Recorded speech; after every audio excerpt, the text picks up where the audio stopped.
Hey everybody, if all goes well, this should go perfectly. I tried a new thing in OBS and I hope it works. Welcome to the second half of the third Golden Quill Month.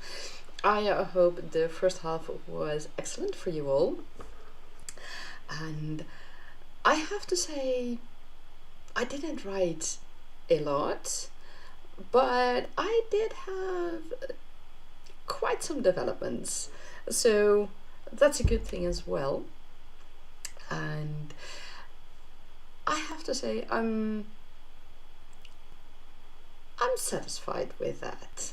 So yeah, that is what is important. Let me just check in on one thing. Oh, that's okay.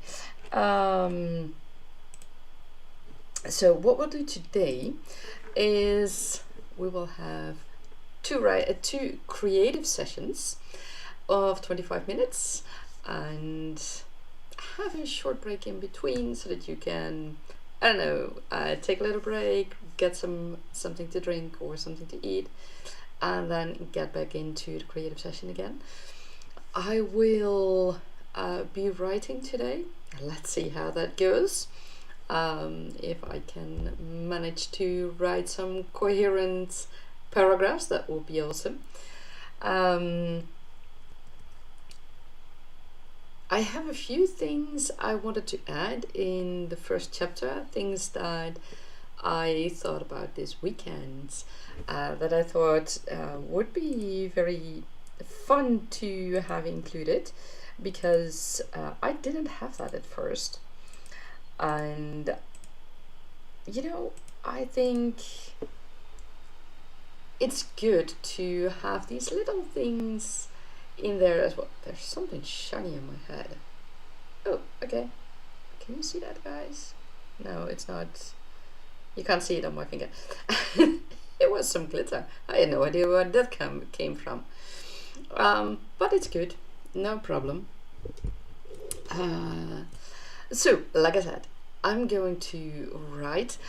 I've done a little this morning. I added a little bit about the wyvern that has been visiting Naja frequently, and I have a few other things to add in the first chapter.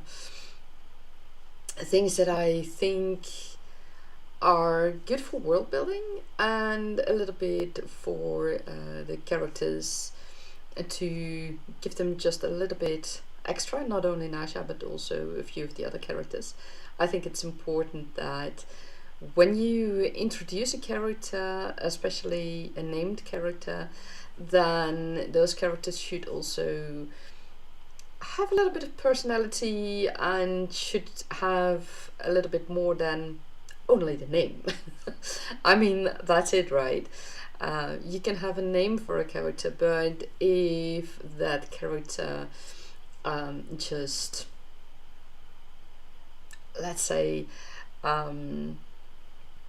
has just no clothing and you know nothing about what they look like, skin color, eye color, what is their hair like, are they big or are they small, things like that, but also quirks and other personality traits like are they chatty or will they just hold back and not say a lot? Maybe they are mute, or maybe they are deaf, or anything like that. So yeah, I think it's important to include that as well. And I think one of the characters that I introduced does not have that much information yet, and I will probably give her a little bit more information right now or in these sessions, and after that I will probably add more in a second draft. I feel that. Right now I don't know yet. I do know that she will play a role throughout the series, so she's not just there as a filler character, but I need to think about her more. to see what she is like for the rest. So we'll see about that. Let me know in the chat or in the comments if you watch this after the live stream has ended, what you were working on. Do you have any milestones to celebrate with us, with me and the rest of the Golden Quill Month people who are celebrating it? Are you running into any struggles or hordes that you need to take and you don't know how to do that? Post it in the chat or in the comments below, or go to our Discord. The Discord link is in the description box below, so be sure to check it out as well. And let's get to it.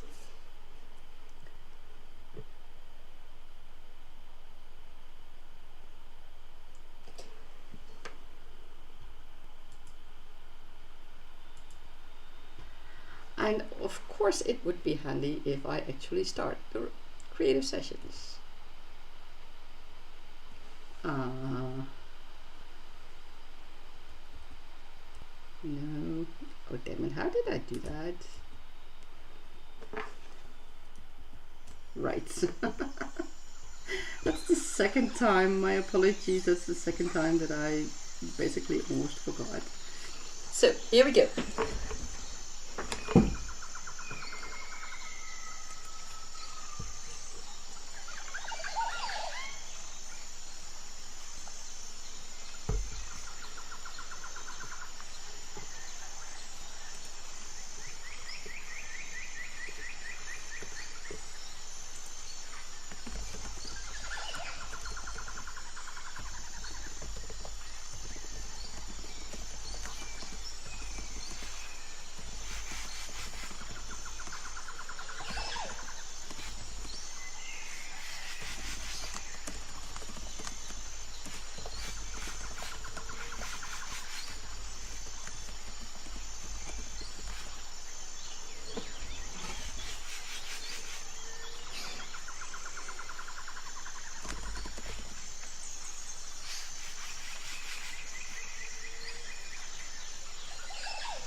Shelby, welcome!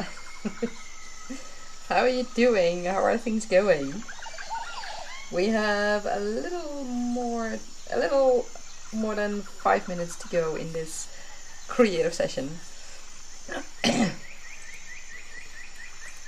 Is it sorry you're late? You lost track of time doing nerd things and you're late. Losing track of time for doing nerd things is perfect. That's the best excuse you have.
And that is the end of our first creative session.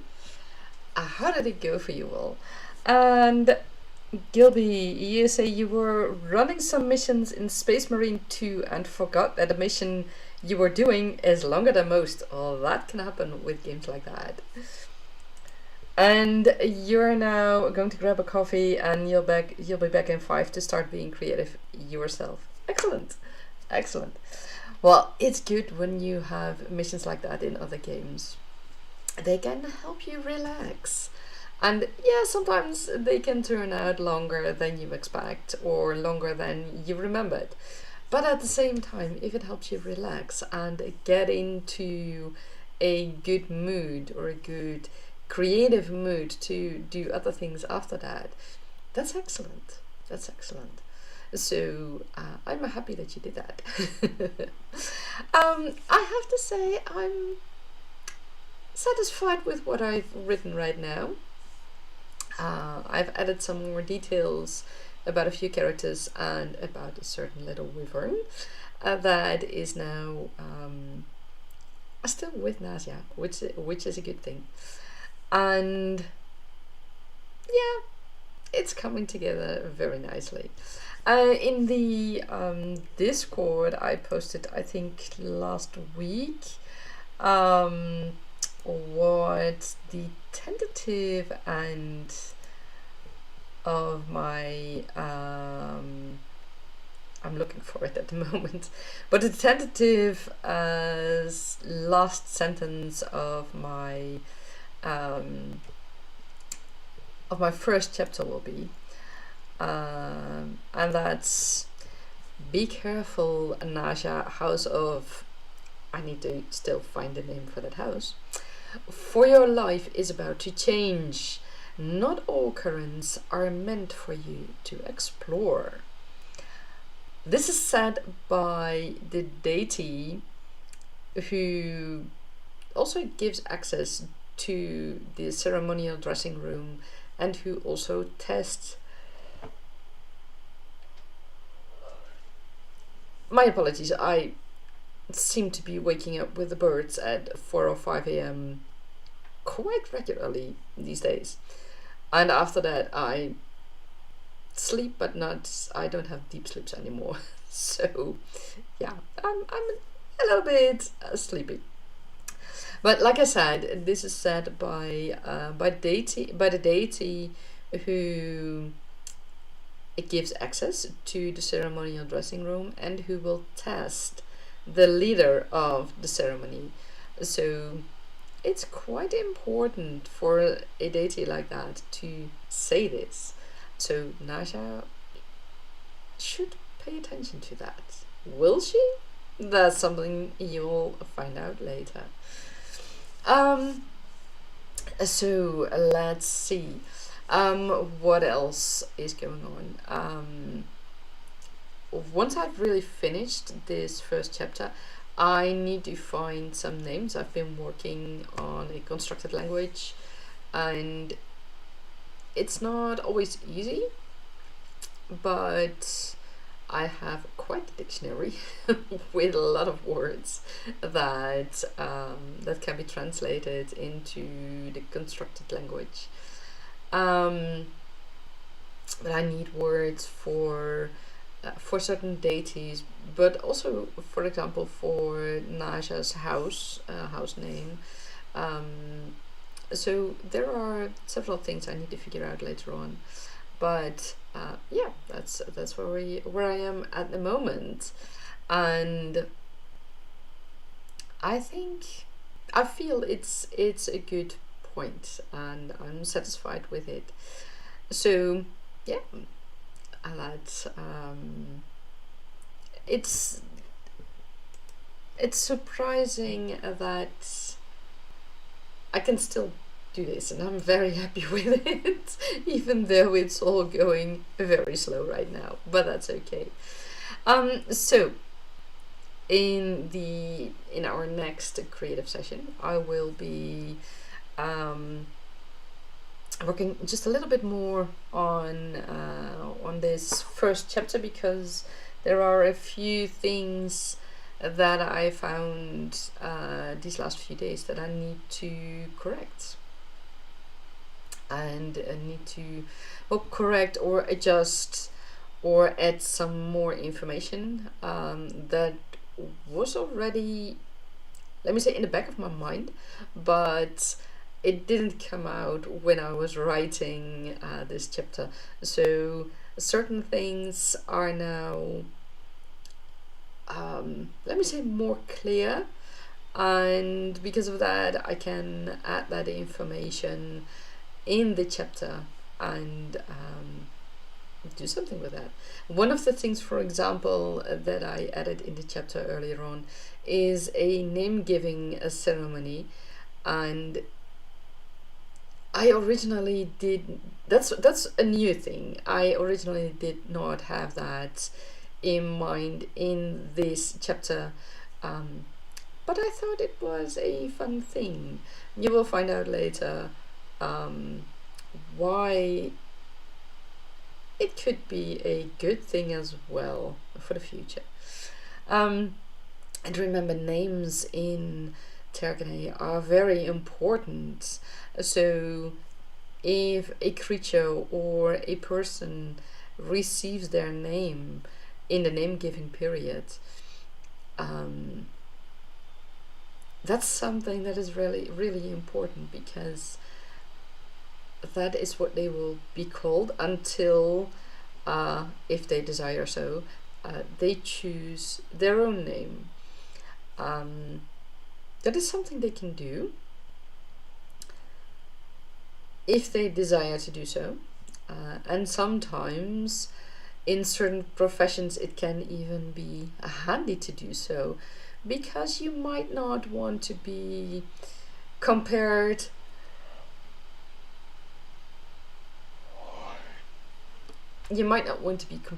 to the same person in your profession for whatever reason. Maybe that character feels that he or she can't live up to the expectations, but it can also be that certain character with the same name was actually not such a good character, not such a good personality, and the character that has currently the same name might want to get rid of that to avoid being mixed up with the character with the bad personality. So yeah, there are multiple reasons. Gabby, you say you're back with coffee. Excellent. Well, let's get started with our second creative session and see how that goes. I wish you a lot of fun, and let's see if I can find the hotkeys to start our creative session again. See you in a bit.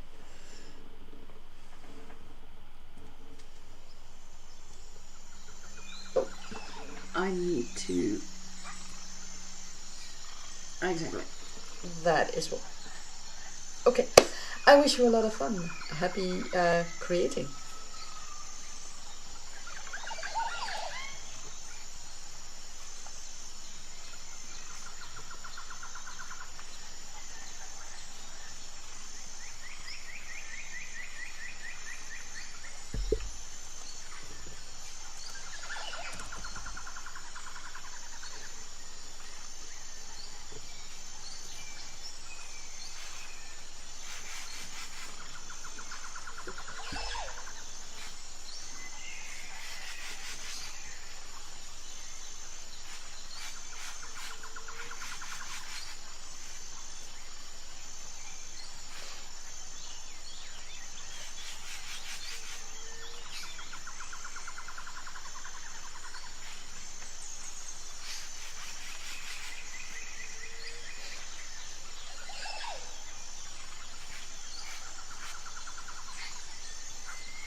And that is the end of our second creative session.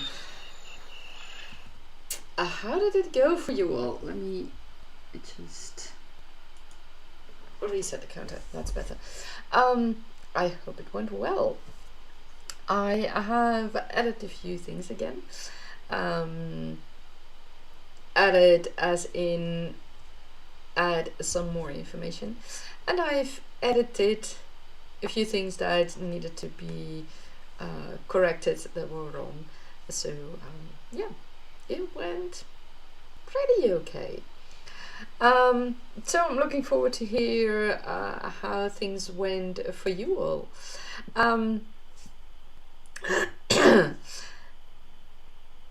For now, I think my first chapter isn't quite finished yet, but it's getting there. And I mean, I don't strive to have the perfect chapter all at once, but I want the information that's needed to be in the chapter in this first draft.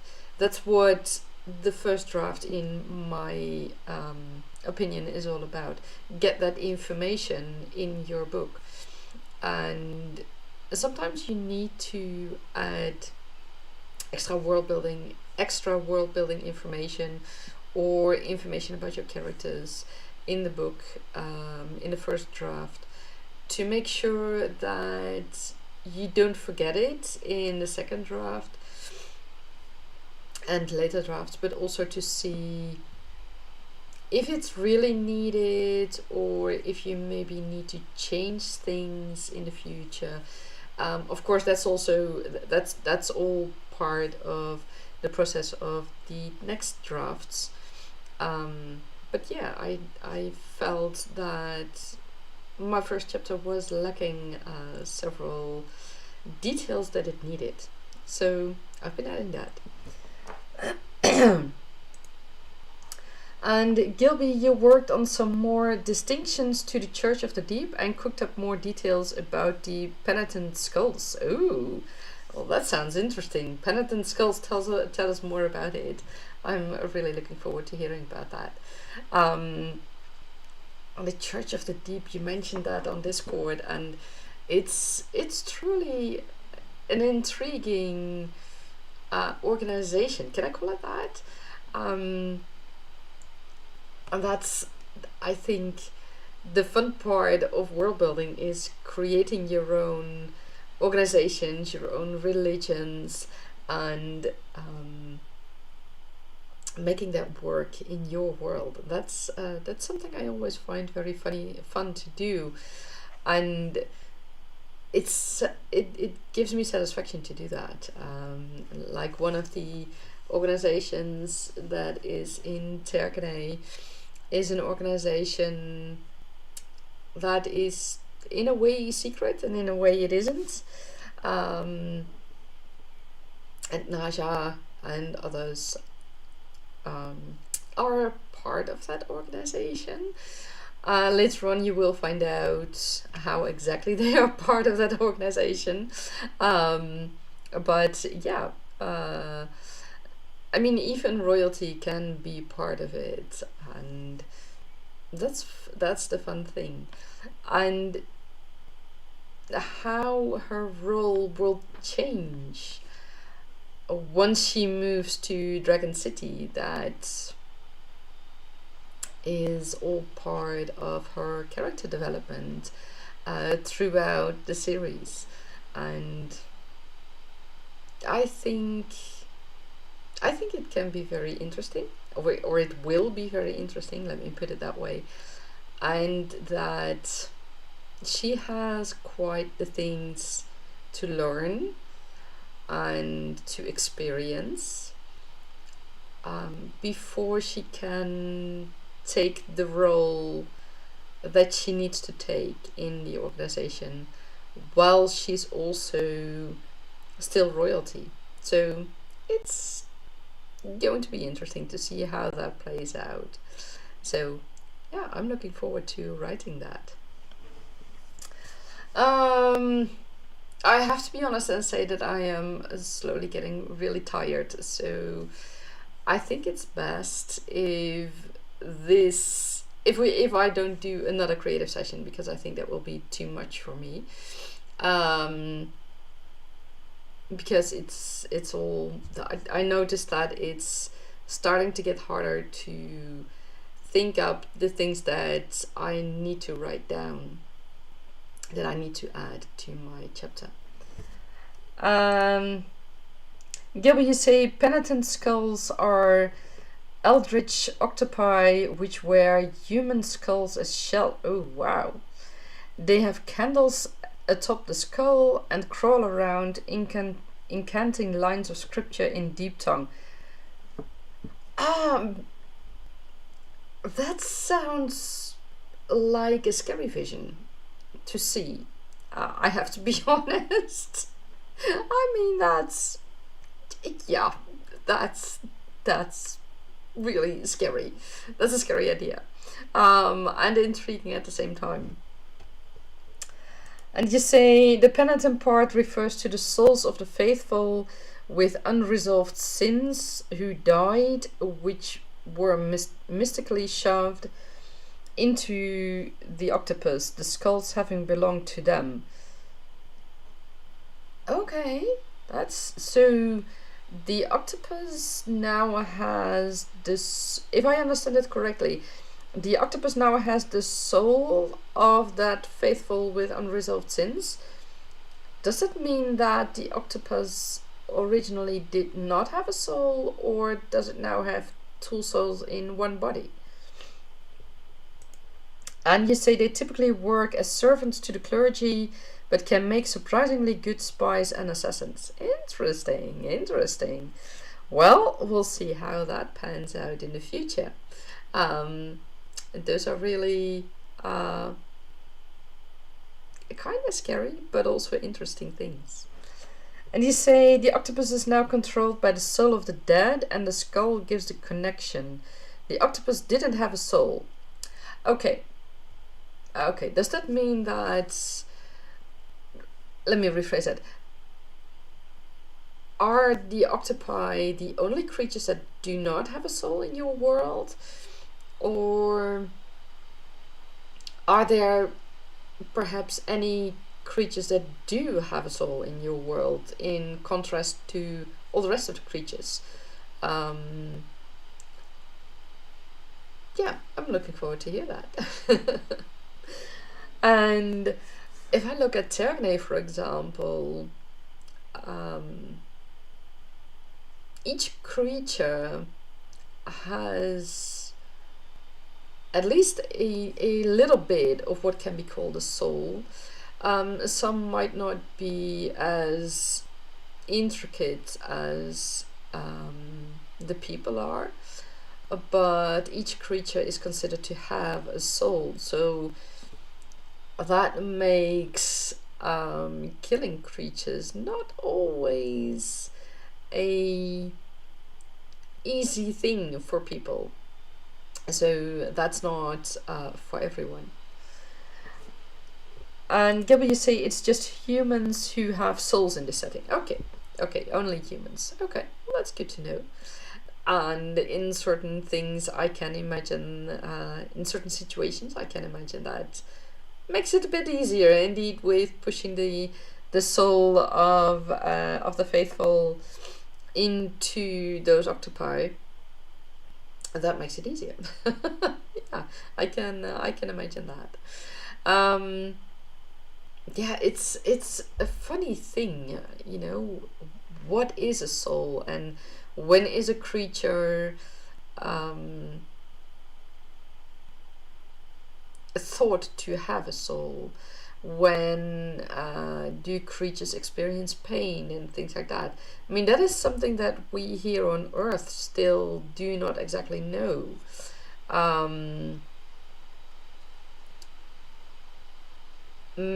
Oftentimes it is thought that certain creatures do not experience pain, but at the same time I feel it wouldn't quite be logical, because if they don't experience pain, how or why would they run away or swim away from predators, would then the only reason be that they might die. And I mean, pain is also a warning signal of our body, and I can't imagine that humans and creatures like dogs and cats are the only creatures that experience pain. And especially because pain is a warning signal. But does that also signify that any creature that can feel pain can also have a soul? I mean, I wouldn't go that far, but at the same time, why do we all think that creatures other than humans have no soul? I don't know. It's a tough question, and I think that it will take ages to get that answer.